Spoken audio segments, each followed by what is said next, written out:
Hi friends, welcome to my YouTube channel H Media.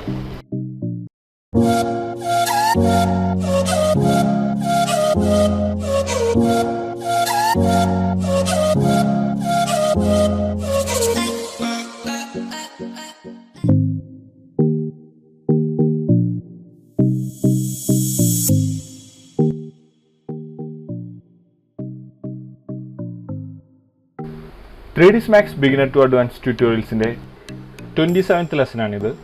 ഈ ലെസണിലൂടെ ഈ സീനിൻ്റെ ടെക്സ്ചറിങ്ങിൻ്റെ ബാക്കി ഭാഗമാണ് നമ്മൾ കാണാൻ പോകുന്നത്. ആദ്യമായി ഈ ഒരു സോഫയിലേക്കാണ് ഞാൻ ടെക്സ്ചറിങ് ചെയ്യാൻ പോകുന്നത്. അതിനായി ഈ ഒരു സോഫ സെലക്ട് ചെയ്തുകൊണ്ട് ഐസൊലേറ്റ് ചെയ്യുകയാണ്. ഈ ഒരു സോഫയിലേക്ക് ഒരു 3 മെറ്റീരിയലാണ് നമ്മൾ യൂസ് ചെയ്യാൻ പോകുന്നത്. ഈ ഒരു സോഫയുടെ സീറ്റിംഗ്, കുഷ്യൻസ് തുടങ്ങിയവ നമ്മളൊരു വെൽവെറ്റ് ടെക്സ്ചറിങ് ആണ് കൊടുക്കാൻ പോകുന്നത്. ഈ ഒരു സൈഡ് ഭാഗത്തേക്ക് ഒരു ലെതർ ടെക്സ്ചർ, ഇതിൻ്റെ ലെഗ്സ് ബ്രോൺസ് ടെക്സ്ചർ തുടങ്ങിയവയാണ് നമ്മൾ ഇതിലേക്ക് സെറ്റ് ചെയ്യാൻ പോകുന്നത്. വെൽവെറ്റ് ടെക്സ്ചർ ക്രിയേറ്റ് ചെയ്യുന്നതിനായി മെറ്റീരിയൽ എഡിറ്റർ ഓപ്പൺ ചെയ്യുന്നു. അതിനുശേഷം ഈ ഒരു സ്ലോട്ട് സെലക്ട് ചെയ്തുകൊണ്ട് ഞാൻ ഇതിനെ വേറെ മെറ്റീരിയലായി കൺവേർട്ട് ചെയ്യുകയാണ്. വെൽവെറ്റ് ടെക്സ്ചർ ആയതുകൊണ്ട് ഞാനിവിടെ ഡിഫ്യൂസിൽ ക്ലിക്ക് ചെയ്തുകൊണ്ട് ഈ ഒരു മെറ്റീരിയൽ മാപ്പ് ബ്രൗസറിൽ നിന്ന് ഫോൾ ഓഫ് ആണ് അപ്ലൈ ചെയ്യുന്നത്. ഫോൾ ഓഫ് പാരാമീറ്ററിൽ ഈ ഒരു ഫ്രണ്ട് കളറിൽ ഞാനിവിടെ ക്ലിക്ക് ചെയ്തുകൊണ്ട് നമ്മൾ സെലക്ട് ചെയ്ത് വെച്ച ബിറ്റ് മാപ്പ് ഇതിലേക്ക് ആഡ് ചെയ്യുകയാണ്. ഈ ഒരു ടെക്സ്ചർ സെലക്ട് ചെയ്തുകൊണ്ട് ഞാൻ ഓപ്പൺ കൊടുക്കുന്നു. അതിനുശേഷം ഈ ഒരു വൈറ്റ് കളറിൽ ക്ലിക്ക് ചെയ്തുകൊണ്ട് ഞാനിവിടെ ഒരു ഡാർക്ക് ഗ്രേ ആണ് ആഡ് ചെയ്യുന്നത്. ഇവിടെ നമുക്ക് ഇതുപോലെ കാണാൻ സാധിക്കും. അതിനുശേഷം ഇവിടെ ക്ലിക്ക് ചെയ്തുകൊണ്ട് മെറ്റീരിയലിൻ്റെ ബേസിക് പാരാമീറ്ററിലേക്ക് തിരിച്ചു വരുന്നു. അതിനുശേഷം നമ്മൾ ഇവിടെ നിന്ന് ഇതിൻ്റെ റിഫ്ലക്ഷൻ സെറ്റ് ചെയ്യുകയാണ്. ഇതിൻ്റെ ഗ്ലോസിനെസ്സിൽ ഒരു 0.55 ആണ് ഞാൻ സെറ്റ് ചെയ്യുന്നത്. അടുത്തായി ഇതിൻ്റെ മാപ്സിൽ റിഫ്ലക്ഷനിൽ ഞാൻ കളർ കറക്ഷൻ എന്ന ഈ ഒരു മാപ്പ് ആഡ് ചെയ്യുകയാണ്. ഇതിൻ്റെ മാപ്സിൽ ഇവിടെ ക്ലിക്ക് ചെയ്തുകൊണ്ട് സെയിം വെൽവെറ്റ് ടെക്സ്ചർ തന്നെയാണ് നമ്മൾ ഇതിലേക്ക് ആഡ് ചെയ്യുന്നത്. ഇവിടെ ക്ലിക്ക് ചെയ്തുകൊണ്ട് കളർ കറക്ഷനിലേക്ക് തിരിച്ചു വന്നിരിക്കുകയാണ്. ഇനി ഇവിടെ നോർമലിന് പകരം മോണോക്രോം ആണ് നമ്മളിവിടെ സെലക്ട് ചെയ്യുന്നത്. ഇതിലൂടെ ഡാർക്കായ ഏരിയ മാറ്റായും ലൈറ്റായ ഏരിയ റിഫ്ലക്റ്റീവായും നമുക്ക് ലഭിക്കുന്നതാണ്. ഇവിടെ ക്ലിക്ക് ചെയ്തുകൊണ്ട് നമ്മുടെ ബേസിക് പാരാമീറ്ററിലേക്ക് തിരിച്ചു വരികയാണ്. ഇനി നമുക്ക് ഈ ഒരു മെറ്റീരിയൽ ഈ ഒരു സോഫയിലേക്ക് അസൈൻ ചെയ്യാം. അതിനായി ഈ ഒരു സോഫ സെലക്ട് ചെയ്യുന്നു. ഇവിടെ ഗ്രൂപ്പിൽ നിന്ന് ഓപ്പൺ കൊടുക്കുകയാണ്. ഇനി നമുക്ക് ഈ ഒരു സീറ്റ്, കുഷ്യൻസ് തുടങ്ങിയവ സെലക്ട് ചെയ്തുകൊണ്ട് ഈ ഒരു മെറ്റീരിയൽ ഇതിലേക്ക് അസൈൻ ചെയ്യാം. ഇവിടെ show shaded material in view port എന്ന ഈ ഒരു ഓപ്ഷൻ ക്ലിക്ക് ചെയ്ത് എനേബിൾ ചെയ്യുകയാണ്. നമുക്കിതുപോലെ ഈ ഒരു മെറ്റീരിയൽ ഇവിടെ കാണാൻ സാധിക്കുന്നതാണ്. അടുത്തായി നമുക്ക് ഈ ഒരു സൈഡിലേക്ക് ഒരു ലെതർ ടെക്സ്ചർ ക്രിയേറ്റ് ചെയ്തുകൊണ്ട് ആഡ് ചെയ്യാം. ഈ ഒരു സ്ലോട്ട് സെലക്ട് ചെയ്തുകൊണ്ട് ഞാനൊരു ലെതർ ടെക്സ്ചർ ക്രിയേറ്റ് ചെയ്യുകയാണ്. ഇവിടെ ഡിഫ്യൂസിൽ ക്ലിക്ക് ചെയ്തുകൊണ്ട് നമ്മളിവിടെ സെലക്ട് ചെയ്ത് വെച്ചിട്ടുള്ള ഈ ഒരു ലെതർ ടെക്സ്ചർ ഞാൻ ഇതിലേക്ക് ആഡ് ചെയ്യുകയാണ്. ഇനി ഇതിൻ്റെ മാപ്സിൽ ഇതിൻ്റെ ബമ്പ് ക്രിയേറ്റ് ചെയ്യുന്നതിനായി ഞാൻ ഈ ഒരു ബമ്പിൽ കളർ കറക്ഷൻ മാപ്പ് തന്നെയാണ് ആഡ് ചെയ്യുന്നത്. അതിനുശേഷം ഈ ഒരു കളർ കറക്ഷൻ മാപ്സിൽ ഇവിടെ ക്ലിക്ക് ചെയ്തുകൊണ്ട് ഈ ഒരു സെയിം ലെതർ ടെക്സ്ചർ തന്നെ ഞാൻ ഇതിലേക്ക് ആഡ് ചെയ്യുകയാണ്. നേരത്തെ ചെയ്ത പോലെ തന്നെ മോണോക്രോമായി ഈ ഒരു കളർ കറക്ഷൻ മാപ്പിനെ നമ്മൾ സെറ്റ് ചെയ്യുന്നു. നമുക്ക് ഈ ഒരു ബമ്പിൻ്റെ വാല്യൂ ഇവിടെ നിന്ന് അഡ്ജസ്റ്റ് ചെയ്യാവുന്നതാണ്. അതിനനുസരിച്ച് നമുക്കിവിടെ ഇതിൻ്റെ ഡീറ്റെയിൽ കാണാവുന്നതാണ്. ഞാനിവിടെ 30 തന്നെയാണ് സെറ്റ് ചെയ്യുന്നത്. അതിനുശേഷം ഈ ഒരു കളർ കറക്ഷൻ മാപ്പിനെ ഞാൻ ഈ ഒരു റിഫ്ലക്ഷനിലേക്ക് ആഡ് ചെയ്യുകയാണ്. ഇനി ഈ ഒരു റിഫ്ലക്ഷൻ ക്ലോസ്നെസ്സിൽ ഞാനൊരു 0.65 ആണ് സെറ്റ് ചെയ്യുന്നത്. നമ്മുടെ ഈ ഒരു ലെതർ ടെക്സ്ചർ ഇവിടെ ക്രിയേറ്റ് ആയിരിക്കുകയാണ്. ഇനി ഞാൻ ഈ ഒരു ടെക്സ്ചറിനെ ഈ ഒരു സൈഡ് സെലക്ട് ചെയ്തുകൊണ്ട് ഇതിലേക്ക് അസൈൻ ചെയ്യുകയാണ്. ഇവിടെ നമുക്ക് ഈ ഒരു മാപ്പ് ഇതുപോലെ സെറ്റായി ലഭിച്ചതായി കാണാൻ സാധിക്കും. അടുത്തായി ഈ ഒരു സോഫയുടെ ഈ ഒരു ലെഗിന് നമ്മൾ ക്രിയേറ്റ് ചെയ്ത ഈ ഒരു ബ്രോൺസ് മെറ്റീരിയൽ തന്നെയാണ് നമ്മൾ അസൈൻ ചെയ്യാൻ പോകുന്നത്. ഈ ഒരു ലെഗ് സെലക്ട് ചെയ്യുന്നു. അതിനുശേഷം ഈ ഒരു മെറ്റീരിയൽ ഇതിലേക്ക് അസൈൻ ചെയ്യുകയാണ്. അങ്ങനെ നമ്മൾ ഈ ഒരു സോഫയുടെ ഈ ഒരു മെറ്റീരിയൽ നമ്മൾ സെറ്റ് ചെയ്തിരിക്കുകയാണ് ഇവിടെ. അടുത്തായി ഈ ഒരു കോഫി ടേബിളിലേക്കാണ് മെറ്റീരിയൽ ക്രിയേറ്റ് ചെയ്ത് അസൈൻ ചെയ്യാൻ പോകുന്നത്. ഞാനിത് സെലക്ട് ചെയ്ത് ഐസൊലേറ്റ് ചെയ്തിരിക്കുകയാണ്. ഇതിൻ്റെ ഗ്രൂപ്പ് ഇവിടെ നിന്ന് ഓപ്പൺ ചെയ്യുന്നു. ഈ ഒരു കോഫി ടേബിളിൻ്റെ ഫ്രെയിം ബ്രോൺസ് മെറ്റീരിയൽ തന്നെയാണ് നമ്മൾ ഇതിലേക്ക് അസൈൻ ചെയ്യുന്നത്. ഇത് സെലക്ട് ചെയ്തുകൊണ്ട് ഞാൻ ഈ ഒരു മെറ്റീരിയൽ അസൈൻ ചെയ്യുകയാണ്. ഈ ഒരു കോഫി ടേബിളിൻ്റെ സെൻറ്ററിലേക്കായി ഗ്ലാസ് മെറ്റീരിയലാണ് നമ്മൾ അസൈൻ ചെയ്യാൻ പോകുന്നത്. അതിനായി ഈ ഒരു കോഫി ടേബിളിൻ്റെ ഈ ഒരു പോളിഗൺസ് ഇതുപോലെ ഡ്രാഗ് ചെയ്തുകൊണ്ട് സെലക്ട് ചെയ്യുകയാണ്. ഇനി ഈ ഒരു സെലക്ഷനിലേക്ക് നമ്മൾ ക്രിയേറ്റ് ചെയ്ത് വെച്ചിട്ടുള്ള ഈ ഒരു ഗ്ലാസ് മെറ്റീരിയൽ ഇതിലേക്ക് അസൈൻ ചെയ്യുന്നു. ഈ ഒരു മെറ്റീരിയൽ ഇവിടെ ഇതുപോലെ അസൈൻ ആയതായി കാണാൻ സാധിക്കും. അടുത്തതായി നമ്മൾ ഈ ഒരു ഗ്ലാസ് മെറ്റീരിയൽ തന്നെയാണ് ഇതിൻ്റെ ടോപ്പിലേക്ക് ആഡ് ചെയ്യാൻ പോകുന്നത്. ഈ ഒരു ടോപ്പ് ഭാഗം സെലക്ട് ചെയ്യുന്നു. അതിനുശേഷം ഈ ഒരു ഗ്ലാസ് മെറ്റീരിയൽ ഇതിലേക്ക് അസൈൻ ചെയ്യുകയാണ്.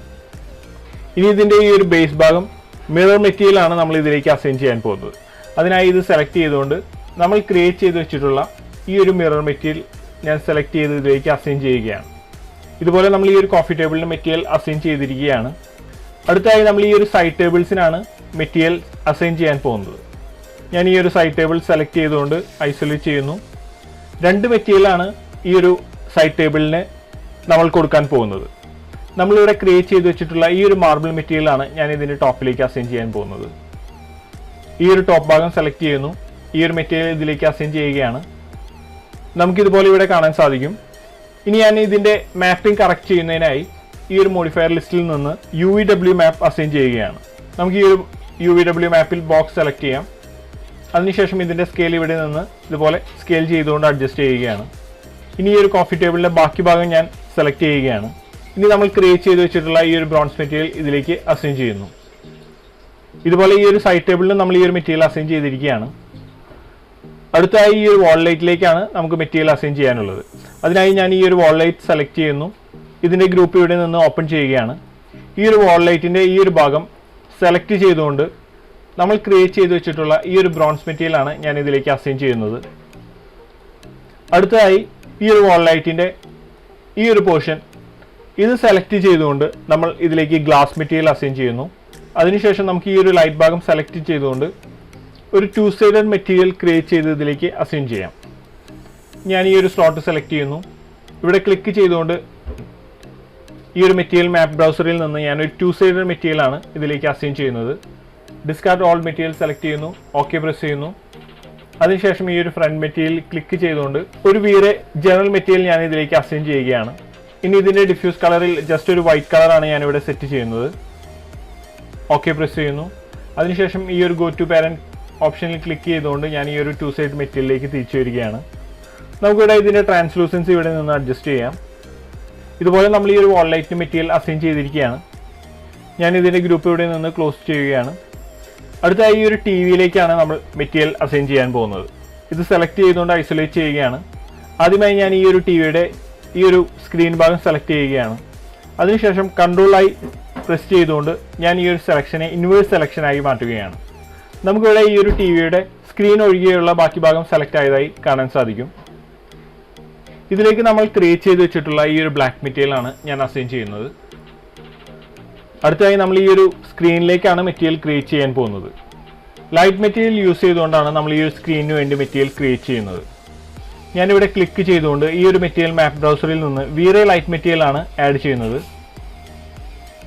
അതിനുശേഷം ഈ ഒരു ലൈറ്റ് മെറ്റീരിയൽ ഈ ഒരു നണ്ണിൽ ക്ലിക്ക് ചെയ്തുകൊണ്ട് ഞാനിവിടെ സെലക്ട് ചെയ്ത് വെച്ചിട്ടുള്ള ഈ ഒരു പിക്ചർ ഇതിലേക്ക് ഓപ്പൺ ചെയ്യുകയാണ്. ഈ ഒരു സ്ക്രീനിൻ്റെ പോളിഗൺ സെലക്ട് ചെയ്യുന്നു. ഇതിലേക്ക് അസൈൻ ചെയ്യുകയാണ്. നമുക്കിവിടെ നിന്ന് ഈ ഒരു show shader material in view port എന്ന ഈ ഒരു ഓപ്ഷൻ ക്ലിക്ക് ചെയ്ത് എനേബിൾ ചെയ്യാം. അതിനുശേഷം ഞാനിവിടെ ഗോ ടു പാരന്റിൽ ക്ലിക്ക് ചെയ്തുകൊണ്ട് ഈ ഒരു ലൈറ്റ് മെറ്റീരിയലിലേക്ക് തിരിച്ചു വരികയാണ്. നമുക്കിവിടെ ലൈറ്റ് മെറ്റീരിയൽ യൂസ് ചെയ്ത കാരണം ഇതുപോലെ വൈറ്റ് ആയിട്ടാണ് ഇവിടെ നമുക്കിതിൻ്റെ പ്രിവ്യൂ കാണുന്നത്. നമുക്കിവിടെ ഈ ഒരു വൈറ്റ് കളറിൽ ക്ലിക്ക് ചെയ്തുകൊണ്ട് ഇതുപോലെ കളർ ഇവിടെ ബ്ലാക്ക് ആക്കുകയാണെങ്കിൽ നമുക്ക് ഇതിൻ്റെ പ്രിവ്യൂ നമുക്കിവിടെ കാണാൻ സാധിക്കുന്നതാണ്. ഞാൻ ഇതുപോലെ ഇവിടെ ഒരു കളർ സെലക്ട് ചെയ്തു ഓക്കെ പ്രസ് ചെയ്യുന്നു. ഞാനിവിടെ ഈ ഒരു കളറിൻ്റെ വാല്യൂ ഇവിടെ ഒരു 5 ആണ് സെറ്റ് ചെയ്യുന്നത്. അതിനുശേഷം കോമ്പൻസേറ്റ് ക്യാമറ എക്സ്പോഷർ എന്ന ഈ ഒരു ടിക്ക് ഇവിടെ നിന്ന് ഞാൻ ക്ലിക്ക് ചെയ്ത് എനേബിൾ ചെയ്യുകയാണ്. അങ്ങനെ നമ്മൾ ഈ ഒരു TVയിലേക്കും മെറ്റീരിയൽ അസൈൻ ചെയ്തിരിക്കുകയാണ്. ഇനി ഈ ഒരു സീലിംഗിലേക്കാണ് നമുക്ക് മെറ്റീരിയൽ അസൈൻ ചെയ്യാൻ ബാക്കിയുള്ളത്. ഞാൻ ഈ ഒരു സീലിംഗ് സെലക്ട് ചെയ്തുകൊണ്ട് ഐസൊലേറ്റ് ചെയ്യുന്നു. അതിനുശേഷം ഇതിൻ്റെ ഗ്രൂപ്പ് ഓപ്പൺ ചെയ്തുകൊണ്ട് ഈ ഒരു സീലിംഗിൻ്റെ ഈ ഒരു ബ്ലാക്ക് ഗ്രൂവിലേക്ക് നമ്മൾ ക്രിയേറ്റ് ചെയ്ത് വെച്ചിട്ടുള്ള ഈ ഒരു ബ്ലാക്ക് മെറ്റീരിയൽ തന്നെയാണ് ഇതിലേക്ക് അസൈൻ ചെയ്യുന്നത്. അതുപോലെ ഈ ഒരു സീലിംഗിൻ്റെ ഈ ഒരു ലൈറ്റ് സെലക്ട് ചെയ്തുകൊണ്ടും ഈ ഒരു ബ്ലാക്ക് മെറ്റീരിയൽ അസൈൻ ചെയ്യുന്നു. ഇനി ഇതിൻ്റെ ലൈറ്റ് ഗ്ലോ ലഭിക്കുന്നതിനായി നമ്മളിവിടെ ക്രിയേറ്റ് ചെയ്ത് വെച്ചിട്ടുള്ള ഈ ഒരു ലൈറ്റ് മെറ്റീരിയലാണ് ഞാൻ ഇതിലേക്ക് അസൈൻ ചെയ്യാൻ പോകുന്നത്. ഈ ഒരു പോളിഗൺ സെലക്ട് ചെയ്യുന്നു. അതിനുശേഷം ഈ ഒരു മെറ്റീരിയൽ ഇതിലേക്ക് അസൈൻ ചെയ്യുകയാണ്.